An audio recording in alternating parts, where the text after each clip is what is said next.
What's going on, everybody? Thanks for coming out. Make some noise once again for Kalhoun. Yo, what up with it? And thanks for coming to the first DogStar Live. Yeah. Wow, this is DogStar. Each week we sit down with a star of hip-hop and R&B, and this week we have the pleasure of sitting down with Kalhoun.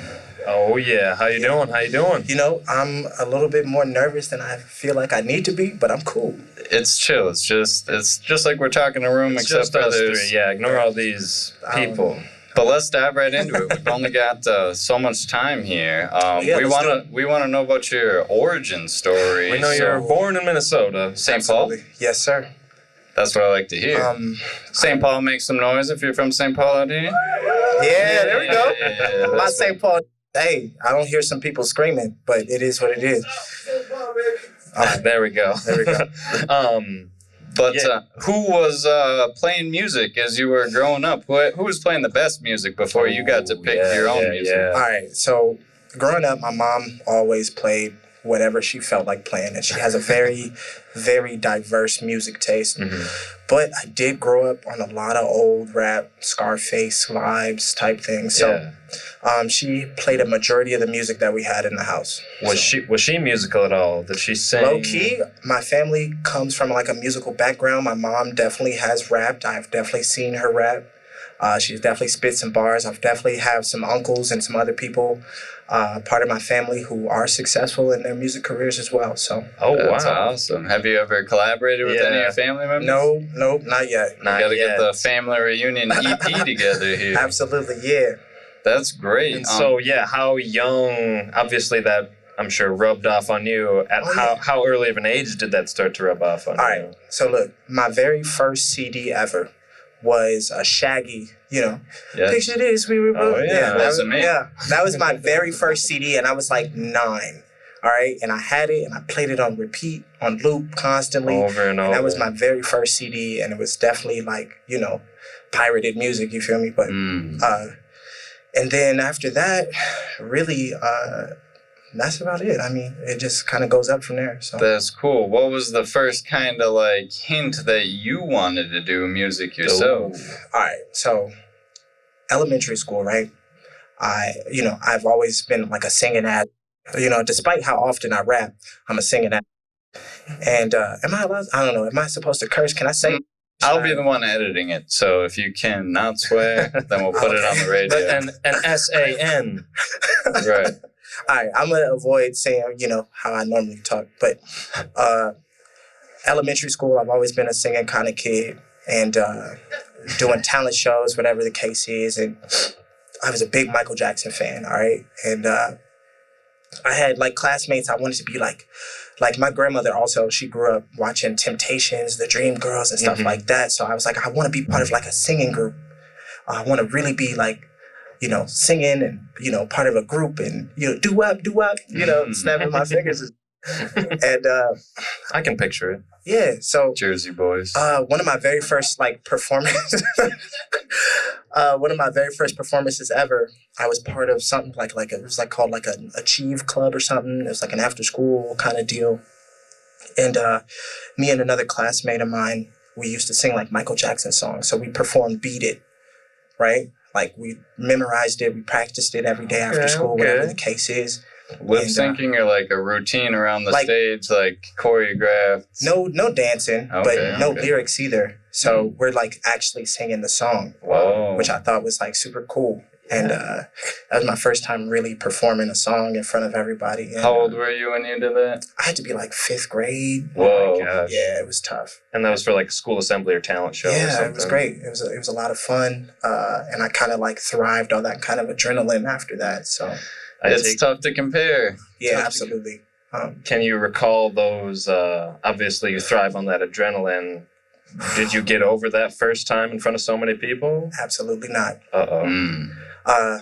No, that adrenaline is still very much there. I get super nervous before every time I perform. And I think once I get on stage and I get to be able to be comfortable and look at people in their face and be like, what's up? And like get into my energy, then I'm cool. So that's awesome. Yeah, taking control of the unknown, and now you're in control. And Absolutely. did y'all have like a group name? It wasn't like the two Lil Michaels or anything? Nope. I know a couple times, right? We wrote little pieces of songs that were like, I wouldn't say parody, but like remixes of certain joints. And it was just, a lot of copacetic energy, and it helped me develop like what I thought was my voice at the time. So Is your friend still making music? And no. So what happened was everybody hits puberty at some point, right? And so once I hit like 7th grade and my voice started doing all that bullshit, like that was the stopping point in the singing, and everybody kind of transitioned into doing poetry and trying to figure out kind of where they fit in music wise.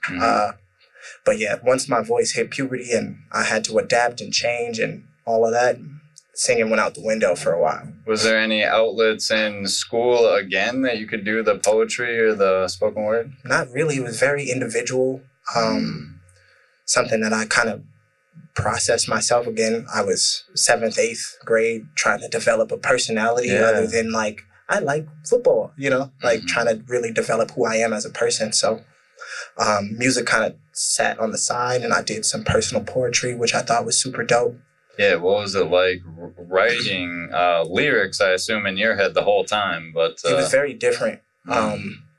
I was trying to figure out how to express myself, which was like the big deal. Yeah. And again, finding myself and being able to develop a real personality. So, I was sorry to cut you off. Yeah, it's your show. What was the first song you wrote then? That's tough. I don't think okay, so after I had broken out of the poetry phase, right? Middle school's over. I'm trying to develop kind of where else am I going to go after that, right? And I didn't really get it was really developing my musical taste, right? What artists I do enjoy. Middle school, I was super into Eminem. It was very dark and depressing, all of that relapse energy kind of stuff. Right. Yeah, I was digging through your SoundCloud looking for your music, but it's got all your old likes. And it's like Yellow Wolf, stuff like Ritz. that. I was a big Ritz fan. Yeah. Oh my God. I was as surprised as you. I was a Lil Dicky fan too. All right, just putting that out there. That's where I was. And I had transferred schools. I went to Como originally in St. Paul. Okay. And I transferred to Central. And shout out Mr. Red. I joined their music production class. And that's when I started developing on how to produce beats. And that's really where I started. I wasn't always a rapper or really producing my own songs. And you didn't find this on my SoundCloud, but one of my very first songs was with another friend of mine, and it was called Ageism, and there was another song called Oranges and Muffins, all right? It's crazy. Yeah, make a note of that one. Was this as Kalhoun? Were you going by another artist at this point? Completely. At the time, I did not have a name. The nameless rapper, nameless producer. I had some other names, all right? And it was tough. We'll get to them. We'll get there. But I started out producing beats, and then I transitioned to doing vocals, so mixing and mastering for people. And then I kind of transitioned to doing my own music solo once I hit, I think, after I graduated high school or whatever the case is.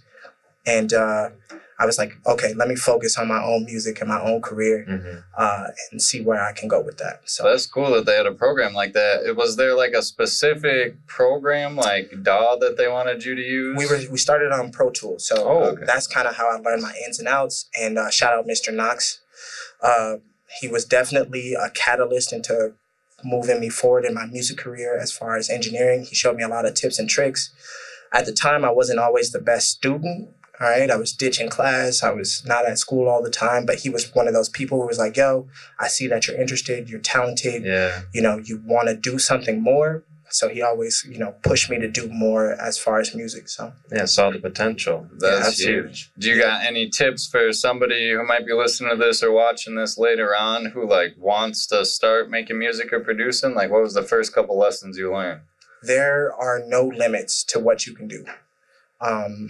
Feel free to experiment with the craft, with your voice.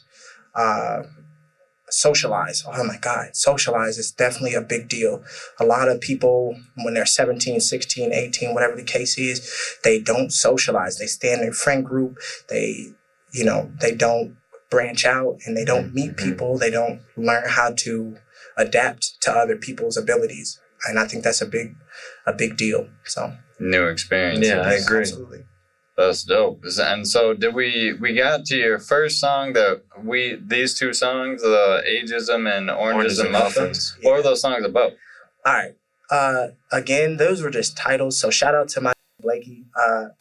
Me and him both did Ageism and Oranges and Muffins together. And those were like probably my like super early productions, which were super dope at the time. You know, things develop. Right. But yeah, they started out as like class projects, and then it kind of helped me recognize how interested I was in the rap part of music. So I produced those beats, and I might put them back on SoundCloud, I might not, but they helped me branch out into like really writing and really like enjoying what music is. It wasn't like a super deep, depressing kind of song, but it was like, let's write and let's have fun. Let's be loose. Let's whatever the case is, because this is a class project. Let's submit it. Let's make it funny, and that's where we went with that. So that's nice. Yeah. And then how many songs did you release before you adopted the name Kalhoun as your artist name? I think at the time so how this went for me, right? I graduated from high school. I was 17, and I branched into doing music individually. Okay. And my original artist name was Zugzwang. All right. It's a very weird name. It's a German term. It's also a chess term for checkmate, no matter what. And I originally got the idea from a Criminal Minds episode. Hey. All right. And then I had a friend who was a transfer student from Germany. And he was like, yeah, this term means, part of chess and whatever the case is. So that's the name I started out with. And I originally had performed and recorded 3 or 4 songs under the name Zugzwang. Zugzwang. Zugzwang. Okay. There you go. Can true fans find that music? Maybe. There's probably like 1 or 2 out there under Zugzwang. Yeah. Okay. And then after that, take us along the timeline of names. Or like, why'd you switch? Oh, was it right to that? Or is there Yes, something in between? Absolutely. All right. Let me put this on like a timeline perspective. Please. Right? Yeah. I was Zugzwang, 17 years old, whatever the case is. I was working at Hardee's in St. Paul. Okay. And I'm like, at this point, I'm taking whatever opportunities that I can get. And I'm at the time I'm working, whatever, still kind of trying to do music. I purchased my own music equipment for the first time, my own laptop, interface, microphone. I saved up like 3 checks for that because at the time I'm making like $9 an hour. Mm-hmm. So I'm like, this is still something I want to do. I end up learning an entire different DAW like audio system on my own, and I still use that audio system today. What's that? Personas, the Studio One. Oh, okay. That's kind of where I transitioned from Pro Tools into Studio One. Was that a tough transition or? No, not when you have a vision in mind. Yeah, I like that. And I feel like no matter if you have that motivation, you can make it happen. So, I purchased my own music equipment, my very first laptop on my own, and I'm working. And of course, I'm playing music at work. I'm not supposed to, but all right. And yeah, and I'm like, all right, cool. A guy's like, yo, you do music, whatever. Somebody I work with, he's like, I would like to try management, whatever. I'm giving people a chance. I'm willing to take whatever I can get at that point. And at the point, I've only done 1 show ever. And it was at, it was at a house in Minneapolis in a basement. Nice. It was like 60 people in that basement, though. So this is my very first time performing outside, my own music under Zugzwang, whatever the case is.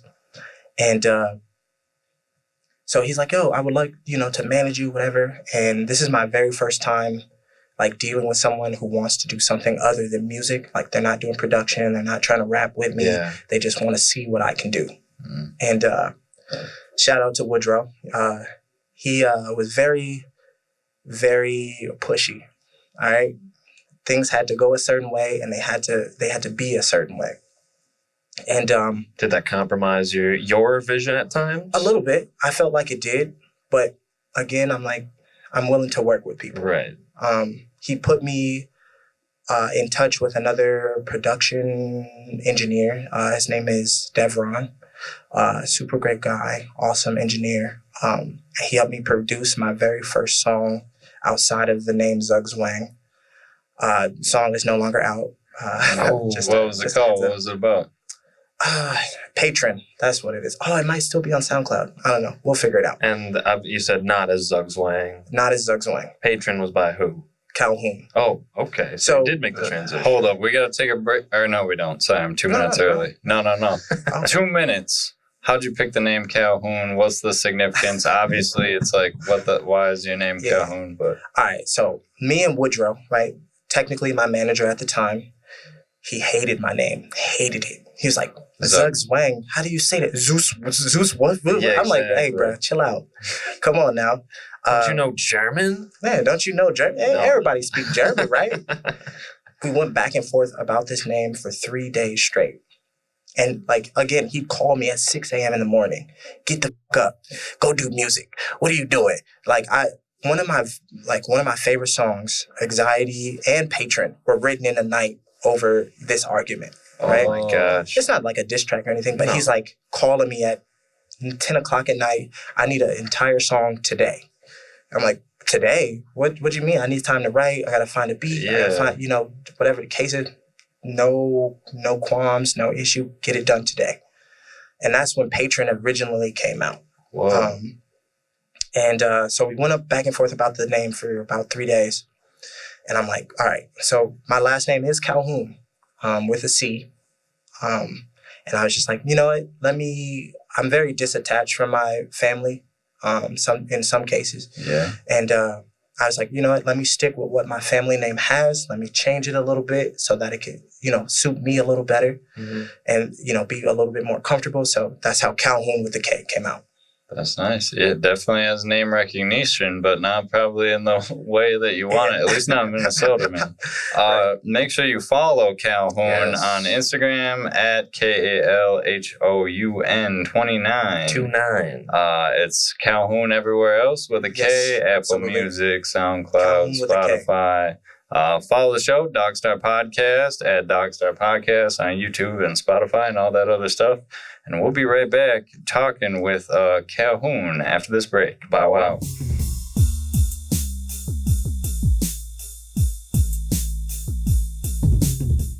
Bow wow, we're back. Sitting down with Kalhoun. Just learned the origins of the name, and it sounds like still maybe working along the timeline of finding yourself, finding your identity, finding a good way to express yourself. And dealing with that manager. How long did that last? Didn't last very much longer. He was, again, very aggressive, very demanding as a person. And I feel like that kind of helped my drive when it came to my output of songs. I guess the situation was, he had a lot going on, like personal life. He was also doing, things on the side as well. And I guess he felt like he wasn't benefiting from being a manager of me and another person. And so we get a call super crazy early in the morning, like 5:30. Oh my gosh. Like, So late this. night for him, probably. Yeah, late night for him, early morning for me. And I can't do this no more, yada, yada, yada. I got things to take care of. I'm like, all right, cool. At this point, I'm relieved. Yeah. No more, producing songs late at night. And at the time, also, I was like super wanting to be like a singer. Like I wanted to sing so bad because it's still in me. And he's like, absolutely not. You're not a singer. You're terrible. Really, really was like super on it. And I was like, dang, bro, like what I do to you? Like, you don't like my singing voice? No, don't sing ever again. You're not a singer. And so it really pushed me to rap a little bit harder. So, that's great. And overall, it doesn't sound like the most pleasant of experience, but it does sound like you took away some things, maybe absolutely. even your work ethic. I'm definitely always thankful for Woodrow. He definitely started and launched a career out of it. and motivated me more than I've ever seen anybody else motivate me when Wow. it came to doing music. So even if it felt negative at the time, it definitely helped me in the long run. That's huge. Do you think you'd ever want a manager again after that? Absolutely. I would love a manager. If anybody is looking to manage somebody, come on now, what y'all on? But yeah, I think long term, I don't think rap is kind of where I want to be. I would love to branch into doing management and then move into starting my own distribution company and a label from there on out. So That's sweet. I like that. Are there any more unreleased songs or songs that you think are hidden away for the Calhoun stuff? I have so many. Oh, you're a posted, deleted type guy, I'm or what? very much a post and deleted kind of And human what's the deal? Why is that? Yeah. I think as an artist, I'm very sensitive about my music and my art. I think I have a lot of creative ideas. I've had so many projects that I've completed at the time and posted and then also taken away because I feel like I've developed as an artist. I've changed. I've changed my avenue, kind of where I rely on my music. I've definitely changed that. So Yeah, you gotta release EPs under a different name so you don't have to take it down later. Right, Because right. once it's attached to your last name, that probably feels like I can't have anything out there I that have- doesn't. like a lot of production stuff under a completely different name. People like can find those mixes. beats. I'm not telling nobody. Oh. There's only one person who has ever had access to those beats. And See in the room? Walt Disney? they're not here yet. They might show up, but they found it. And I was like, how did you find this at the time? And at the time I was like, all right, let's abandon the production idea. I was doing mixes and really getting into like the vocal and the production side of things. And I abandoned it completely. Dang. But yeah, no, you can't find those. I don't think you will. I think I took them off of YouTube actually. So And then I was going to ask, at what point would you stop taking music down? Like, do you ever think you'll hit a plateau, or you'll always be developing as I an think where artist? I'm at now, I don't think I'll be taking any music down as Kalhoun. You heard him. that's right. Reasons why never coming down. Reasons why it's never going to come down. Okay, we got you on film, man. So that's and then timeline wise, are we missing the formation of YKD at all? 'Cause I don't know how long you guys have been. All right. YKD has been a thing for a very long time. How our that? founders, Dajir and Edo, are over there as well. Hey, They've been doing it for a while. Again, Dajir's like a brother to me. So, how'd you meet those guys? okay. If we're going to go off of my knowledge, right, like strict memory, Yeah. Okay. me and Dajir went to middle school together. Very first person I've ever smoked with in general. Okay. All right.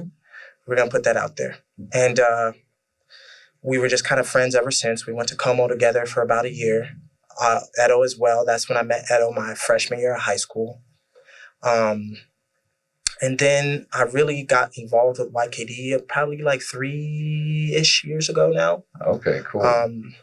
Dajir, again, my friend moved around, whatever the case is. We were kind of disconnected. I remember getting a call from him one time, and I don't know where I was, but he's like, yeah, I'm not in the States at the time, but I have an entire project done, and I would love to like get you involved. And Oh my god. I think I was Zug Zwang at the time, actually. Oh. And we had like a brief conversation, and then after that kind of conversation, I never talked to him for like years again, right? Right. no. Like, hey, we should work type Yeah. conversation, and then just never. And then initially, like the recent YKD stuff with me and Dajir, he, I guess, whatever the case is, we ended up talking on Instagram, and he came over. We did a song together. We wrote something, and then like maybe like a week later, we recorded it. Then he invites me to another session with him. He was working with Trey V at the time, who's out in California right now. Nice. And that's kind of like where the uprise of YKD came about Whoa. in the recent days. So That's That's so cool to learn how those paths crossed. yeah, And then, do you guys all have different roles within the group, or what's the absolutely. main I think- the main mission? the main mission is to create a signature brand, something that's unique and very personal, and something that everybody can get behind. That's kind of where we're going with it. And then is YKD like the meaning, or is it an acronym? Young Kingdom. Young Kingdom. Yeah. Nice. Absolutely. That's sweet. Yeah, I like that. Glad, and we're seeing Does You Later Tonight. That's Sun Dadu. Is that how you put it? Dadu. That's great. I can't wait for that, man. It's great to see you again. Thanks for coming out. But and then so you were releasing songs then 2019. These are the permanent songs now. Yes. Reasons why. What makes that a song that's gonna never be taken down? I'm sorry. All right. I have not always been the best human being on the planet. I don't know if you really got a chance to break down the song, but I was angry at the time, and that's just where I was. And I feel like because of what the song means to me personally and kind of the message that I put across is why I won't take it down. It shows kind of the growth and not only like my ability, but the growth in what I create artistically. Yeah. Yeah. I mean, it's a staple, definitely, Yeah, of the Kalhoun playlist. Yes. And yes, that was a single in 2019. Yes. I don't know if I'm missing any. There were features, some but, earlier SoundCloud songs, but we decided to go a bit more Spotify with our research. We can talk about the SoundCloud songs too. You got any favorite ones that are on SoundCloud but not on the Spotify? first one on SoundCloud's like "I'm All Alone" or something. All Alone. Oh my God, I love that song. That's a good one. It's my very first like complete solo production. I made the production, I made the beat, I did the vocals on my own. Oh my God. And I'm like 18 at the time, maybe 17, I don't know. But the reason why that is never coming down is because when I performed it, I did not know the lyrics. Didn't know them at all. And at the time I was like, okay, trying to differentiate myself from like other people singing their songs and then like having a performance track. And this is my first time performing in that basement with 60 people in it. Jam-packed. And so how this went, right? A friend of mine, me, TJ, we're all together. We're like, okay, let's go to this show. And I had just been sick. So I have a crazy cough. I have like a throat tickle. My throat is dry. It's bad. And I'm coughing all day. We're like, all right, we pull up at the show. They're not ready. Oh, no. Right? So we're like, okay, let's go to this like Jamba Juice kind of place in Minneapolis. It's like Dinky Town area. And we're like, yo, let's get, something to soothe my throat, whatever the case is. And I get a call from the guy who was putting on the show. I think his name is Blackburn. I'm not sure if he still creates music, but at the time he was super dope. He was creating something that was different to me. It was very more like emo rap kind of vibe. Nice. He's like, yo, initially I was supposed to go third in line. He's like, the first guy didn't show up. Yo, you got to get here. So I'm like, I'm in the middle of drinking a smoothie. Like, right. So I'm like, all right, cool. I'll be there whenever I'm going to show up. So I show up. I'm nervous. This is my very first time really like performing stuff that's my own. And I get on stage and I completely choke. Oof. Oh, it was bad. And I was doing 3 songs. So I'm like, all right, I'm thinking I'm knowing my songs in my head. And then once you get on stage, it's like, it's not even necessarily bright, but it's dark. Mm-hmm. And my music is playing. It's super loud. There's people talking. And I do my chorus, like the first, that's like when it comes in, it's the chorus first. And I completely blank. It was so bad. And I did it all 3 songs. It wasn't just one song. What? I ended up, I get it together, whatever the case is. I finish the song out. Next song, blank. Nothing on my mind whatsoever. Whoa, not even bad. Nothing. Like Oh got my distracted with the Silence. performing, like forgot to remember the next words. No words at all. Silence. It was bad. And this is kind of like where I recognize like nobody really cares. Nobody like regular listeners outside of like other rappers and performers aren't really paying attention because not only am I completely choking on what I got going on, I finish and then people are like, yo, like you were so dope and that was amazing. I'm like, I barely rapped. I rapped maybe like a verse and a half. Like, oh man, people are shaking my hand and Wow. trying to follow me on Instagram, and I'm like, these songs are also terrible at the time. Like, if we compare what I got now to like what I had going on then, awful songs. And so I was like, okay, nobody gives a outside of other artists. So it really helped me continue my confidence as an artist. And so is that song just like for you that it's up on there? I mean, it's a good song. So. What songs were they? It was That's All Alone. Oh, right. Yeah, it was a couple different ones. There was at least 3, and maybe it was Patron, maybe not. I don't know, but it just didn't go as planned. Did that keep you from going on stage for a long time after that, or did you get right back on the horse? I think I kept going after that. It was kind of like, Awesome.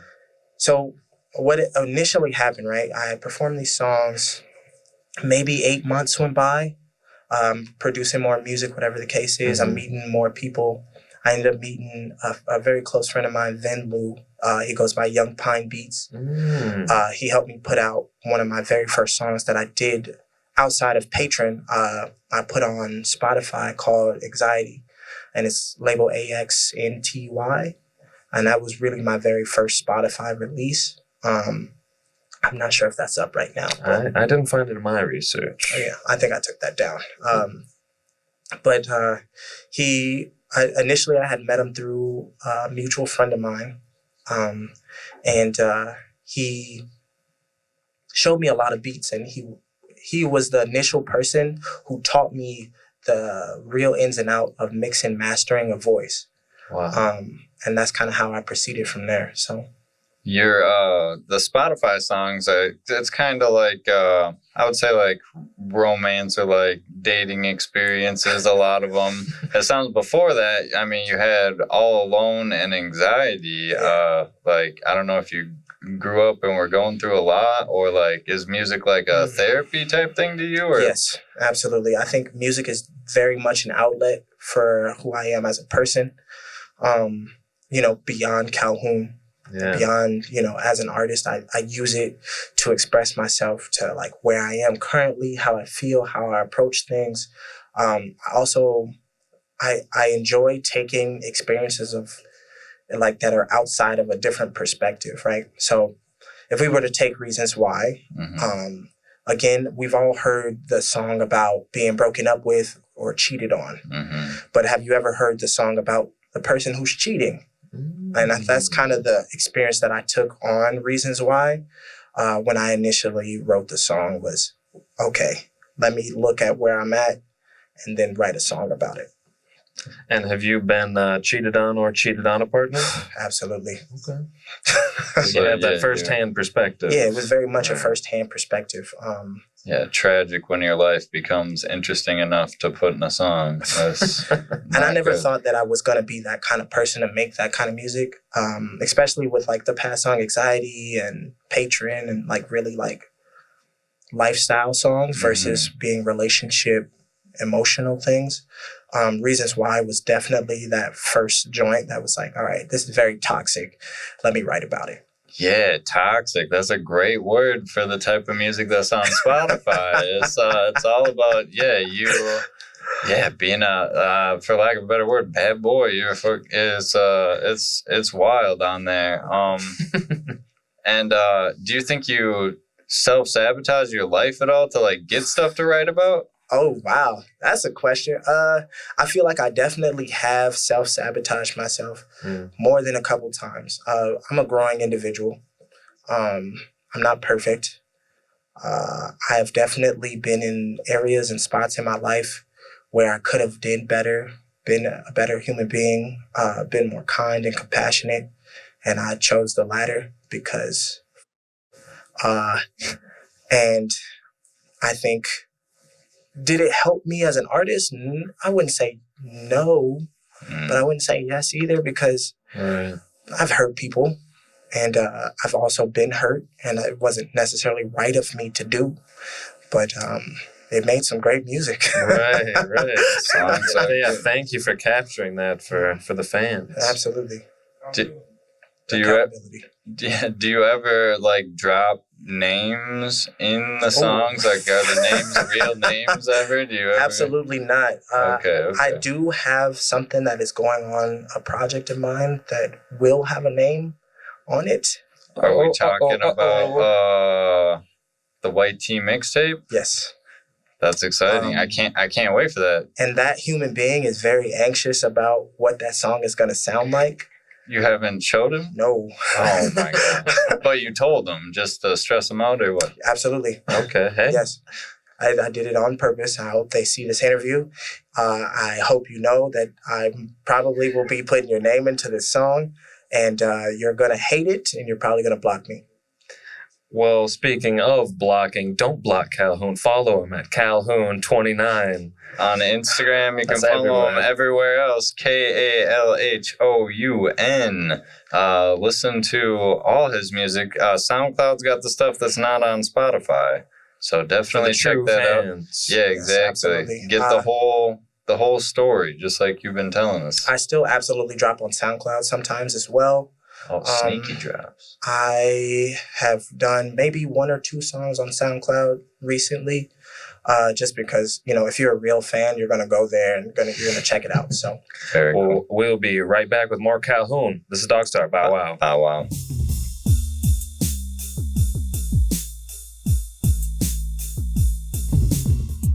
Oh wow. Welcome back to DogStar.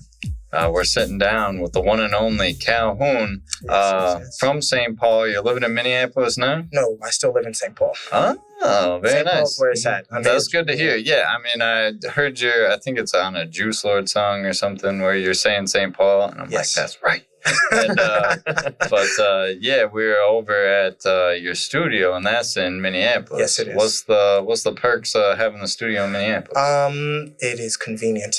Again, a lot of people are in Minneapolis in general, which is cool. Mhm. But looking forward in the future, I would prefer something in St. Paul. But other than convenience, outside of it being in Minneapolis, it's not really a big difference. People are going to come where the music is. So That's very, very true. Very, very true. So we back to the Spotify stuff. So it was Reasons Why, and 2019. then Sway, yes, the interlude. that's a tough song. Sway the Interlude is one of my one of my favorite songs to ever perform. Really? Performing it tonight. Yes, I am. Heyo. Yes. All right. The story behind Sway the Interlude. I didn't initially drop the song until about a year or 2 later. I had already recorded it, had already written the song, had already mixed it, whatever the case is. And I started, seeing some girl. Her name is Kayla. And she was like, initially, she was the cover to Reasons Why. Oh, We're going to put that out there now. Okay. I had an original cover to Reasons Why. It was a picture of her. And I had edited the photo myself as well. And but she pushed me to release that song. She was probably the only person I had shown the song outside of maybe like 1 or 2 close friends. And she loved it. She thought it was super dope. She was like, you got to drop this, whatever the case is. Did you just not think it was up to your standards? I did not like it at all. Huh. I very much am a person who is critical of what they do. I'm going to critique it off the rip. Probably won't And like it. after it's done, still critique it? Still. Oh. There's still songs that I might perform tonight that are songs that I didn't like originally. And I'll talk about my songs as I perform them, of course. But Nice. they were not Reasons Why. Sway the Interlude. The cover photo for it was done at a friend's birthday party. By Jewel Visuals, by the way. Shout out Jewel Visuals. Follow them on Instagram at Jewel Visuals on my mama. Again, it's the song wasn't necessarily finished before I put it out, right? And the girl at the time was like, yo, the song is awesome. It's not finished, but you need to finish it. Yeah. And she definitely inspired me to finish the rest of the song. And so shout out to you, Kayla. Thank you. More and more polished over the years, I'm sure. Yeah, getting those good influences Yes. from everywhere. And then 2019, I got the song Sick is Ooh, on there. Exclamation point. Exactly. With Daliano and Nucky. So shout out Nucky. and Doliano. So originally, Doliano is a person that I grew up with.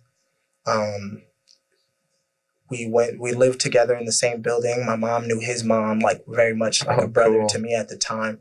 He was a little bit younger than me, but we hung out a lot. And he, again, a very talented rapper. Look up Doliano on SoundCloud, whatever the case is. He has some really sick stuff. This was my very first time really working with other artists who are rappers. And like on the song Sick, I don't necessarily have a verse. I do have something written. It was in the archives, but it was my very first time putting together something that was like a production that I felt was like I felt comfortable enough to be like, all right, this is something I want to release. Yeah. It's still like one of my favorite songs. It's not mixed or mastered the best. This, again, done all by me. And I reached out to Nucky because I had seen a video of him at the time. I'm like, yo, whoa, this is crazy. Like, he's really spitting right now. And I reached out. And at the time, I'm like, I just want to work with other people that aren't in my, like, circle. Smart. And I texted him on Instagram. He had just done a video with somebody. I forget what his name is. But he had just put out a video. I'm like, yo, how much for a feature? Right? I'm not sure how the industry works or how other artists are, like, putting things together. Right. And he's like, what? I'm not even on that level to, like, really charge you for that. And so it was real love to Nucky for doing that for me and killing that verse. And also Doliano, again, I hit his line, yo, I think you would be perfect on this song. You absolutely have to do this. And of course he killed it. So very nice. Yeah. And then Such a great song. Yeah, you've got a bunch of features since then. Yes, I have. Do you prefer writing a song with other artists on it or doing your own thing all the way through? It depends. I think I love to have features because I love to see what other people can bring. I think sometimes I'm very particular about who I would like. You know, I don't just kind of put it out there and be like, yo, whoever wants it. But I feel like I pinpoint people and like, I do want you to be on this song. And I think I enjoy that because I love to see other people shine and complement what I have going on as a song. Because I think it's important, to create a song and not necessarily collaborate. We're creating something that's going to be classic. I want somebody to play it. I want somebody to add it to their playlist who doesn't know me, you know? And so when it comes to doing stuff solo, individual, I don't necessarily like prioritize that because I do have a vision in mind when I put stuff together. So yeah, that production management role in the future you were talking about, it's all making sense now. If you've got that ear for, I know who should be on this track, like this song should be about kind of this, and yeah, I can't wait to see what the future holds in store. Is there a genre you wouldn't immediately test the waters in? As an artist, I feel like I can do anything I want to do. I feel like I have some stuff that no one has ever heard that is very unique and different. I like to branch into different genres. I don't necessarily like to be labeled as a rapper. I don't just rap. I'm not just an R&B kind of guy. I like to do whatever I feel like fits best, even if it comes to the point where like I don't necessarily have a verse. I don't always have to have a verse. I feel like if the song complements outside of me having a verse, then that's what needs to happen. Right. And then even if it comes to like having someone else do my ad-libs, right? I love doing that because it adds character to a song. It adds like, you know, you get to listen to a song, you're like, yo, who is doing these ad-libs? Who is this person in the background? Who is, you know, I love doing that because it just brings so much energy and a different perspective to how regular listeners listen to a song. So on that Pharrell level, do you have any big influences when it comes to like production and stuff like that? Production wise? Or visionaries even? It depends. I feel like when it comes to a lot of where I started out rap wise, The Alchemist is a very big production inspiration. Yeah, totally. Now, if we're talking about rap, that's a completely different category. Mm. I have so many rap inspirations and people that I would love to do features with, that people have inspired me to branch outside of what I normally do. So, I mean, we're on a Minnesota music show. Anybody in Minnesota that you're looking for a feature from? anybody I'm looking for a feature from? Right. It's Yeah. tough. Are any of the artists you were talking about from Minnesota? There's some people in this room I need some features from. Hey. Y'all tripping. Yeah, I see you, Righteous. You're right there. And then I'm still waiting on a June feature. I feel like that's him back there. What up? But you know, Jameer, is that? Yeah, I got it. Yeah, I can't see you, but I can see you. There's some people in this room I would love to get some features from. Edo, Dachir, Kobe. Kobe got some. But for sure. And that's the kind of branching out beyond rap Right. kind of theme too. I think also there's some people like his name is like Until It Rains. He has some stuff coming out. H the Dreamer. I just met him recently, probably like 4 or 5 months ago. That I want to get some stuff from him as well. Yeah. Jada Brown. Oh, We yeah. have done probably 4 songs that have never come out. What? That's Shout awesome. out to Jada. I have some stuff in my phone right now with me and Jada on it right now. So Plug it in. you know, At Downtown Jada Brown, if you want to follow shout her. out Jada. Yes. We've got about 8 minutes left of the interview. I say we talk about what we're about to see on stage here in a little bit. All right. What how do you pick a set list? How do you prepare for a show? Yeah. I feel like where I start is kind of who I want to perform with, right? That's kind of how I like base how I want to rap, how my energy is going to come, because I love rapping with other people. That's like probably one of my favorite things to do. And then I kind of build around what that looks like. So generally I'll pick a handful of songs that I want to do, right? With people on them. And then I get yeses or nos or no answers, whatever the case is, and I move forward from there. And then after that, I kind of nitpick through kind of the things I love to perform and then the things that I would like to do that are newer. Okay. Just to give it a little kind of like a mix of energies. So, Curating it kind of. yeah, absolutely. Do you got a song that you like always do last or always do first? All right. Typically, I do Sway the Interlude first. It's kind of like my intro song when I'm rapping in a crowd full of people who don't know me. It gives me an opportunity to really catch my breath and get prepared and be like, yo, what's up? Get the crowd up, whatever the case is, and like get comfortable. I don't think I have a song that I always do last. I kind of, wherever I'm at with it is kind of how I feel. So. And then what about for like performing? Do you like tape off the sides of the stage at home and doing like it in front of pace a back and mirror. forth or on the treadmill? I typically try to rap wherever I go, right? So, I'm in Target. That's what I did today. I'm practicing. I went and got a coffee. I'm walking around Target. I'm rapping whatever my set list is and going through how it feels, how I want to, maneuver. I have definitely done, kind of like in my room, here's my mic. I do have like a PA system at my house. Oh, sick. That I plug my microphone into. I play my music and I get to an opportunity to really perform the entire joint. So That's key. Yeah, learning how far to hold the mic away from your face is can be hard to do. I think also shout out In Progress. They do a lot of digital and like performance art classes. And I got a chance to take a performance tech class from Lady Midnight. Whoa, sick. Which I thought helped me really develop kind of what I do on stage outside of like what music is. Yeah, that's awesome. Shout out Lady Midnight. I don't know if she remembered me, but it helped me like develop how I perform. It's a program called In Progress. It's a nonprofit called In Progress, and they have different programs that focus on digital media. So sweet. shout out to them, Chris. Love you for helping me kind of develop that. And again, another way is how Vin, the producer, Young Pine, helped me learn how to mix and master. Because initially, I like rapping wasn't like my main focus. So Right.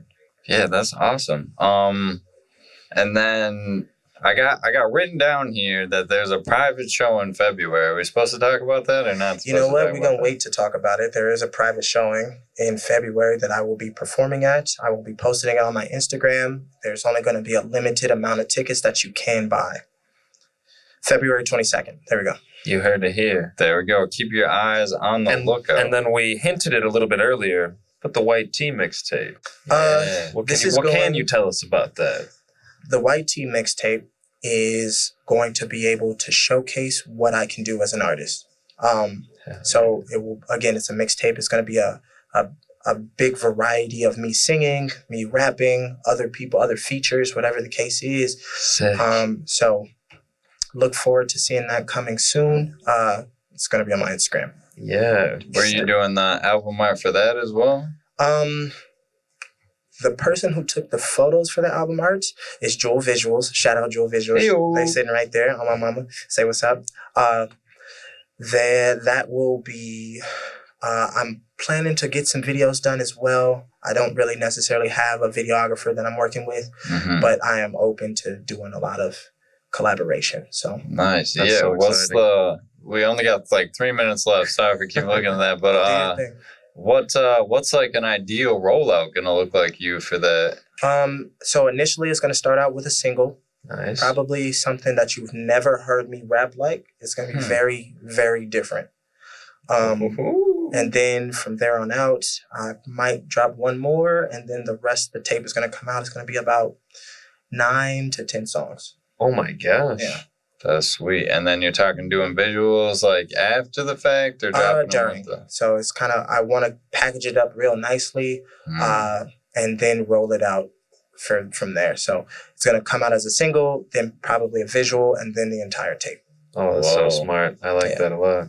That's- Are you producing any or all of these tracks? I no longer produce like beats, Great. but I do still do my own mixing and mastering Oh, that's to huge. like wrap it up. I will be working with a plethora of different productions and producers as well. So Yeah, any tips you got for engineers again? I mean, we like to... experiment, try things, figure it out. If it sounds weird, it's probably good. There's nothing wrong with it sounding different. There's also nothing wrong with trying to imitate things and see kind of where you lie and try things. It's very important to try things. And put it out? And put it out. Get feedback. And don't take it down? Don't. I don't know about that. I think it's very important to put it out there. Show friends, show family. And, you know, again, it's a way of how you're expressing yourself. I've definitely shown songs to family that I've never shown anyone else and friends, and I've gotten emotional, shed a tear or two, you know, whatever the case is. And Is showing somebody it just once like enough to close that loop of like the feelings you were having when you Nope. were writing that? absolutely not. Just kind of sits there. Sits there. I think it depends on who you show. Right. I think, you know, showing people who are going to give you honesty, who are going to tell you, like, not necessarily break down your song like piece by piece, but tell you like, yo, as a regular listener, as a casual listener, do I like the song? Would I add this to my playlist? Is this something that I would not skip if it came across? I think it's very important to have those people in your circle and to utilize those people. So That's very cool. Yeah. We can't thank you enough for sitting down with us, for bearing it all, for us, for the fans, for the regulars. Want to thank the crowd one more time for coming out tonight. Follow Kalhoun at Kalhoun29. Look him up, Kalhoun everywhere. Follow the podcast at DogStar Podcast. This will be, if the video turns out good, this will be up on YouTube. If the audio came out all right, might take me a while to edit out all the swears, but that'll be up. I'm sorry. We'll get it up, man. But thank you again. Keep doing what you're doing. Thanks for keeping it honest and for sharing everything. Absolutely. Thank you so much. So raw. Yeah, no problem. Once again, give it up for Kalhoun. This has been DogStar. Bow wow. Appreciate you.